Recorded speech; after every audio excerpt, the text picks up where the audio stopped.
نبينا محمد وعلى آله وصحبه أجمعين ومن تبعهم بإحسان إلى يوم الدين. Chers fidèles, nous rendons grâce à Allah subhanahu wa ta'ala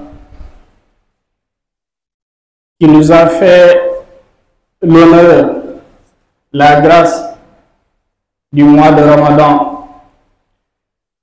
un mois durant lequel on espère que chacun d'entre nous s'est évertué à mettre en pratique les différentes choses qu'il a eu à apprendre avant le mois ou bien même durant le mois. Et nous enjoignons à chacun d'entre nous de rester dans cette lancée, car on ne sait pas si Ramadan prochain va nous trouver ici. Chers fidèles, le prophète alayhi salatu wa salam, Allah subhanahu wa ta'ala lui a doté une éloquence extraordinaire, mais aussi le sens de la communication et de l'enseignement. Le prophète alayhi salatu wa salam ne laissait aucune occasion durant laquelle on pouvait transmettre une science sans pour autant qu'il ne l'ait fait. Et cet enseignement-là n'était pas juste réservé à ses compagnons adultes. Ça touchait même les plus jeunes, voire les enfants, mais pas n'importe quels enfants. Des enfants qui, en les voyant, tu repères de l'intelligence. Et le prophète alayhi salatu wa salam,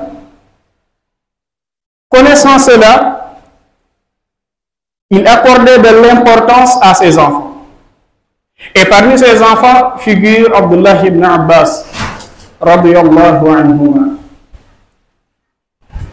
qui, au niveau des compagnons, fait partie des repères, des gens qui, quand on parle de l'exégèse du Coran, il fait partie des référents, si ce n'est la référence. Beaucoup de gens vont croire qu'Abdullah ibn Abbas en est arrivé à ce niveau juste à partir de l'invocation que le prophète alayhi salatu wa salam avait fait pour lui, en implorant Allah subhanahu wa ta'ala d'accorder à cet enfant-là de la science, mais aussi qu'il lui facilite l'interprétation, ta'wil, particulièrement du Coran. Mais Abdullah ibn Abbas, en étant très jeune, le prophète alayhi salatu wa salam l'avait donné les principes de base que tout musulman doit avoir et qu'il doit prendre en termes de ligne de conduite. Ce sont ces principes de base qui ont amené Abdullah ibn Abbas jusqu'après la mort du prophète alayhi salatu wa salam, qu'il ait ressenti le besoin d'aller acquérir de la science. Et c'est de par cela qu'Abdullah ibn Abbas est devenu une référence. Parmi les occasions où le prophète alayhi salatu wa salam a eu à profiter pour lui montrer les lignes directrices, figure le hadith qui a été rapporté par At-Tirmidhi rahimahullah. Un hadith que chacun d'entre nous doit apprendre, comprendre, mettre en pratique, mais aussi transmettre, particulièrement à ses enfants. Al-Hafiz al-Nawawi rahimahullah a fait une sélection d'une quarantaine de hadiths qu'il a considérés comme des hadiths fondamentaux que tout musulman doit connaître, doit mettre en pratique. Et parmi cette quarantaine de hadiths, il figure le hadith d'Abdullah ibn Abbas. Abdullah ibn Abbas nous raconte en disant qu'un jour il était avec le prophète alayhi salatu wa salam sur le dos de l'âne. Le prophète alayhi salatu wa salam saisit cette occasion en lui disant les paroles suivantes.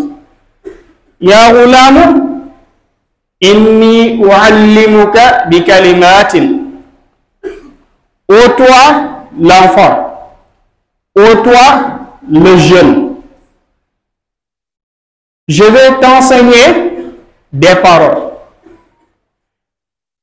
Des paroles qui, si tu les assimiles et que tu les mets en pratique, tu verras les résultats. Inni uallimuka bi kalimatin. Ihfazillaha yahfazka.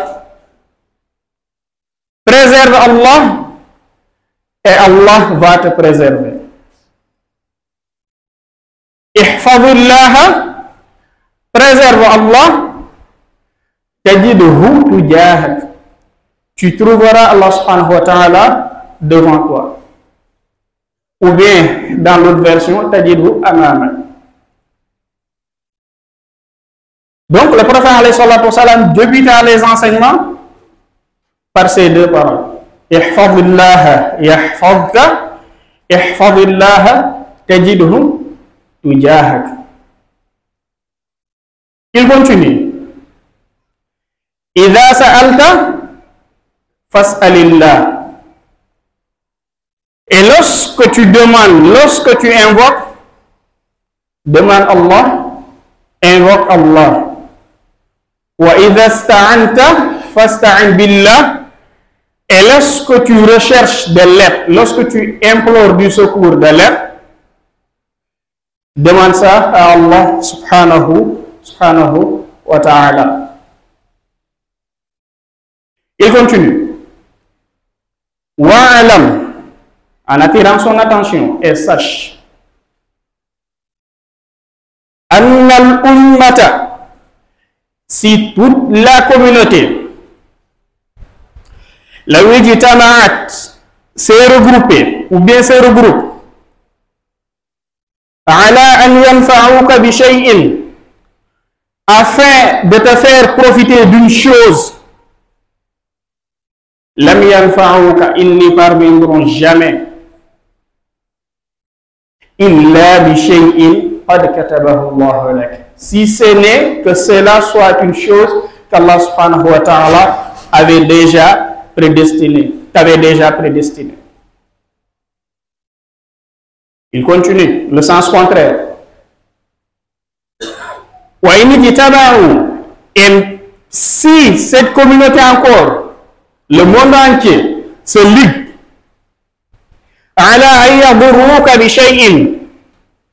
afin de te nuire sur une chose quelconque, ils n'y parviendront jamais. Illa bi shay'in qad katabahu Allahu alayk. Si ce n'est que cette chose te soit déjà prédestinée. C'est-à-dire qu'Allah subhanahu wa ta'ala avait déjà écrit. C'est des enseignements très forts.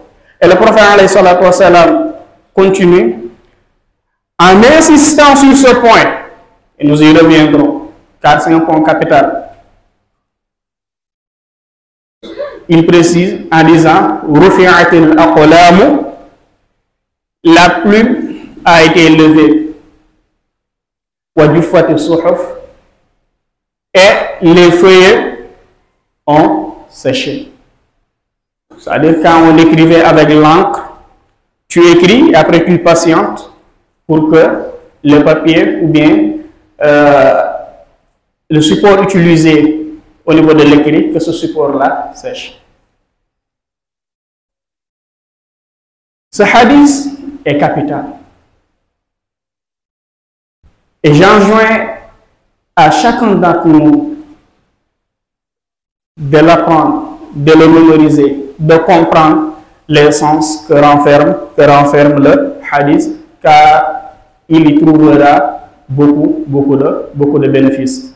aqulu ma tasmaun wa astaghfirullah li wa lakum wa lisaa'il muslimina min kulli dhanbin fastaghfiruhu innahu huwal ghafurur rahim. Alhamdulillahi rabbil alamin, wassalatu wassalamu ala rasulihi al-amin nabiyina Muhammadin wa ala alihi wa sahbihi ajma'in wa man tabi'ahum bi ihsanin ila yawmiddin.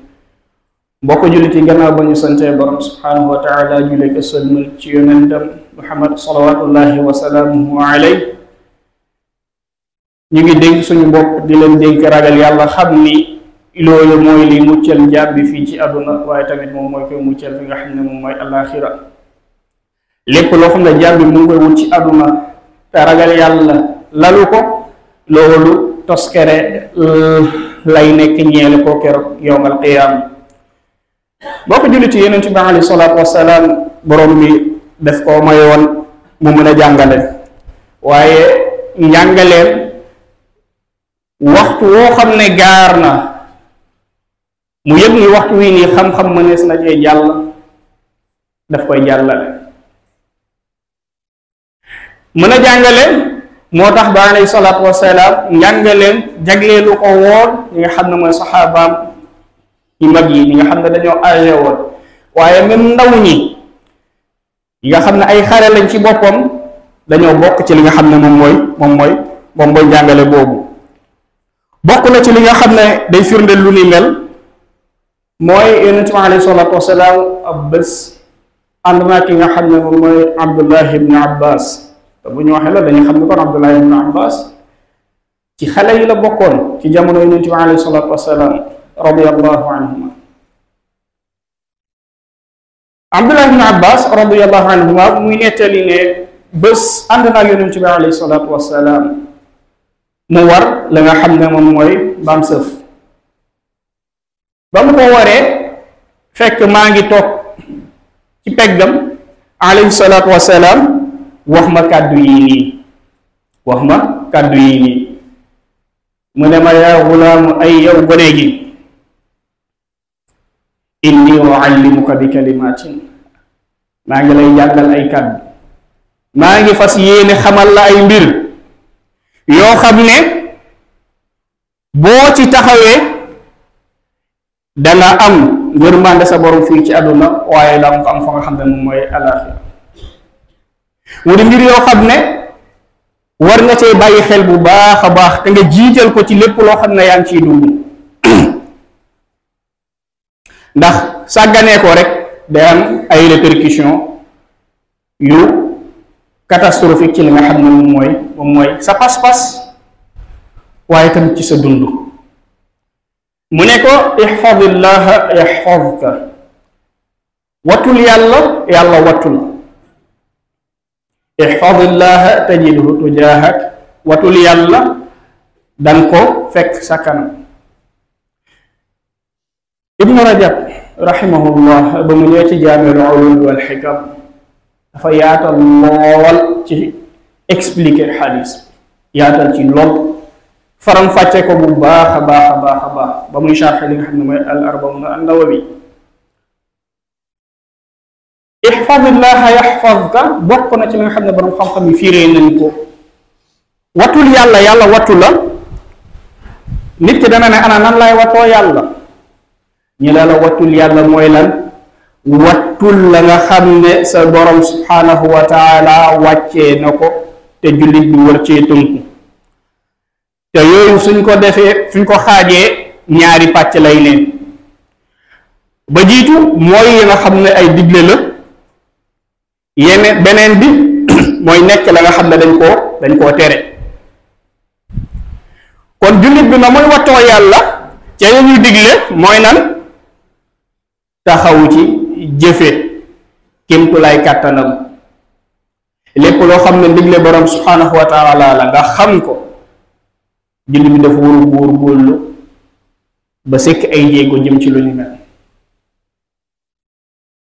lépp la nga xam ne borom subhanahu wa taala daf koo tere, jullit bi daf koo war a watani, daf ko war a bàyyi, daf ko war a moytu, dafa war a sori lépp loo xam ne sax daf ko nar a jëmale ci loolu. kon mooy jullit bi dafa war a takkoo rek li nga xam ne moom mooy ragal yàlla.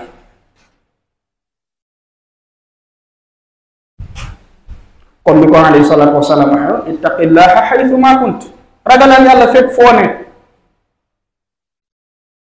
yonent bi alayhi salaatu wasalaam ne ko loolu de boo ko defee yaxfazka, borom bi dalay sàmm, borom bi dalay wattu, borom bi dalay aar, borom bi dalay wërsëgal, borom bi dalay yombalal. mu continué ne ko ihfazillaha tajidhu tujahak aw tajidhu amamak, boo góorgóorloo ba tënk ko ci li nga xam ne borom subhanahu wa taala orienté na la ci, lépp lu mën a gaar après ci ay tolof tolof ci ay mettit, borom bi moom mooy ki lay aar, moom mooy ki la ciy génne, moom mooy ki lay taxaw, moom mooy ki lay yombal. ndax lan? dangaa wattu la nga xam ne moom la digal. kon de manière générale la démarré ak moom balaa muy dugg ak moom ci faram-fàcce bi. mu ne ko ida sa'alta fas'alillah, boo ñëwee bay ñaan, boo ñëwee bay sàkku aw mbir, delloo ko ci yàlla, ñaan ko yàlla, ñaan ko yàlla. jullit bi lépp loo xam ne gaar na ko, réflexe bu mu war a njëkk a am, ñaan borom subhanahu wa taala. loolu li jiitu mooy premier réflexe bu muy am ci mbooleemi mbir yi nag. léegi ndax loolu day tekki ne kon nit ki bu amee lu gaar say ñut ñaan keneen? déet, am na lu mu sañ ñaan keneen, mooy mbindeef. mooy lan? mbir yi nga xam ne doomu aadama borom bi subhanahu wa taala may na ko mu mun cee def dara. bi maanaam ki nga xam ne am na tolof tolofu bor war koo fay, ki koy fayee taxawu ko, sañ na woo téléphone wala mu gisee ka nga xam ne njortu na ni kii de su ma ko ñaanee fukki junni yi borom bi may na ko alal wala may na ko defal na ko yombalal ba loolu moom war na ma ci mën a jàppale bu dee yor na ko. kon ñaan nga dee wax loolu nga ko ci. waaye ñaan yi nga xam ne dañ koy tere mooy li jëm ci mbir yoo xam ne borom subhanahu wa taala moom rek mooy ki ko jagoo. bokk na ci mbir yooyu mooy wërsëg, am liggéey, am doom, génn ci ay xat-xat. yooyu jullit bi bu koy ñaan da koy delloo ci borom subhanahu wa taala carrément. yi nga xam ne nag doomu aadama am na ci li ko borom subhanahu wa taala defal boobu am na ko. mu ne ko ida sta'anta fasta'in billah, boo ñëwee bay def ab mbir nga bëgg am looy dimbalikoo pour mën a àgg ci mbir bi, pour mun koo accomplir, pour mun koo réussir, wala ngir mën cee jot ak ngir boobu mu mën a ne, ndimbal woowu na ko sàkku ci borom bi subhanahu wa taala. kon mbir woowu bul dem mukk ci ab gisaanekat, ci ab buxaaba, ci aw njabarkat ngir mu defal la ay mbir ngir nga mën a jot. jullit bi bu ñëwee ba jëm ci loolu rek mooy pas-pasam dafa am problème. moo tax alayhi salaatu wasalaam teel a attiré attention Abdullah ibn Abbas ci côté boobu. ida sta'anta fasta'in billah, gannaaw ba nga ñaanee yàlla dimbalikoo ko mbir woowu noonu bu dee lu gën ci yow la saa borom dina la ko yombalal, bu dee gënul ci yow dina la ko wuutalal leneen lu gën ci yow àdduna ak àllaaxira. jullit bi loolu ay pas-pas bi muy am ci mbir bi, lépp loo xam ne mu ngi ciy dugg. kon bul dugg mukk ci ab mooy yàlla ngir jot ci ab mbir, rawatina li jëm ci jëm ay seetkat ak nit ki mu mën a seetee, moo xam téléphone la, moo xam naxee mbaa yi def ci bëri bal ñu ciy ñëw sax ne la alquran daa lay seetale, jullit dina moytu loolu carrément ne jël xolam delloo ko ci borom subhanahu wa taala ñaan ko dimbali ko waaye nag mu def effort yi mu laaj dina ñëw ci fin xadis alayhi salaatu wasalaam continue ngir xamal ko ni règle de base boobu boo ko jëfandikoo dana la muccal ci mbir yu bari mu ne ko xamal ne nag adduna bi yëpp bu ñu booloo woon ñépp def seeni effort seeni baralon seeni pexe seeni mën seeni alal lu ñu mën pour nga jot ci benn mbir woo xam ne njëriñ la mbir woowu noonu mënoo say jot te doo ci mës a jot lu dul ne borom subhanahu wa taala dafa dogaloon ni mbir bi lañ cee am mbooleem adduna yi ñëpp ñu baax ñi ñëpp ci biir bu ñu dajaloo woon ngir nga jot ci mbir mënoo cee jot lu dul ne borom subhanahu wa taala dafa dogaloon ni lii lañ cee jot yow